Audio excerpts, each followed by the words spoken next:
একদিন এক বাবা আর তার ছেলে তাদের পোষা গাধাটিকে বিক্রি করার জন্য হাটের পথে রওনা দিলেন। তিনজনেই হেঁটে চলেছেন, বাবা, ছেলে আর গাধা। পথটা ছিল লম্বা, রোদও তেমন ছিল না, সবকিছুই ঠিকঠাক চলছিল। কিন্তু সমস্যা শুরু হলো মানুষের কথায়। কিছুদূর যাওয়ার পর একজন পথচারী তাদের দেখে বলল, এরা কেমন বোকা, গাধা থাকতে হেঁটে যাচ্ছে, একজন তো গাধার পিঠে উঠতেই পারে।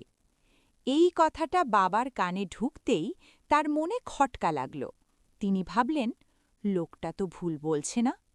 অগত্যা তিনি ছেলেকে গাধার পিঠে উঠিয়ে দিলেন। ছেলে চড়ে বসল আর বাবা হাঁটতে লাগলেন। কিন্তু বেশিক্ষণ শান্তি থাকল না। আরও কিছু দূর যেতেই আরেকজন লোক মন্তব্য করে বসল, কি বেয়াদব ছেলে, নিজে আরামে গাধার চড়ে বসে আছে আর বুড়ো বাপটা হাঁটছে।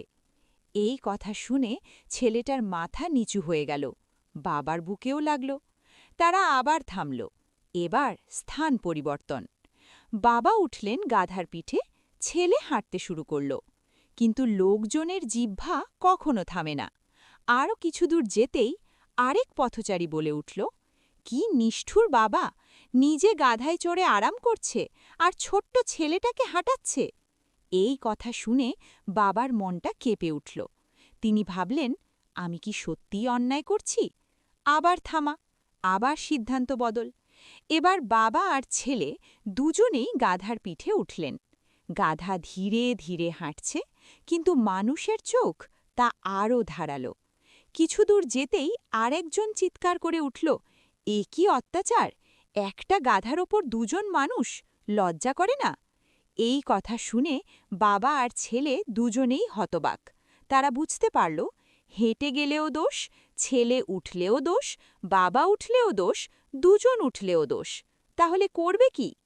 দীর্ঘ আলোচনা শেষে তারা এক অদ্ভুত সিদ্ধান্ত নিল। বাঁশ আর রশি জোগাড় করা হলো, গাধার 4 পা বেঁধে বাঁশের সঙ্গে ঝুলিয়ে দেওয়া হলো।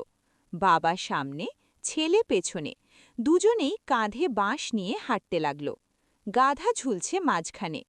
লোকজন অবাক হয়ে তাকাচ্ছে, কিন্তু কেউ আর কিছু বলছে না।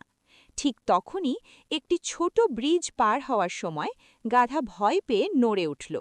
মুহূর্তের মধ্যেই সব কিছু এলোমেলো। বাবা, ছেলে আর গাধা তিনজনেই পড়ে গেল খালে।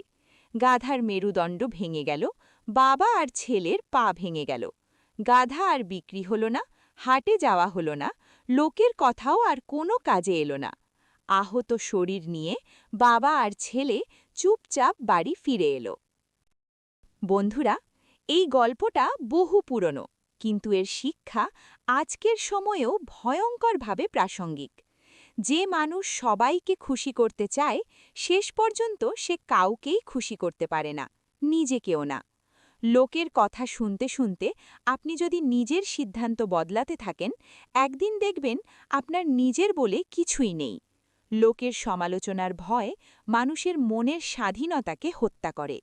সবচেয়ে ভয়ঙ্কর বিষয় জানো কি? যারা সব সময় আপনাকে নেতিবাচকভাবে সমালোচনা করে, তাদের উদ্দেশ্য আপনাকে ভালো করা নয়। বেশিরভাগ সময় তারা আপনার সুখ, আপনার অগ্রগতি সহ্য করতে পারে না। অনেকে ইচ্ছে করেই ভুল পরামর্শ দেয়, যাতে আপনি দিশাহারা হয়ে পড়েন। তাই মনে রাখবেন, নিন্দুকের কথা 1 মিনিট ভাবা মানে জীবনের 1 মিনিট নষ্ট করা।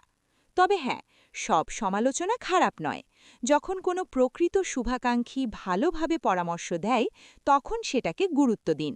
নিজেকে প্রশ্ন করুন, আমি কি সত্যিই কোথাও ভুল করছি?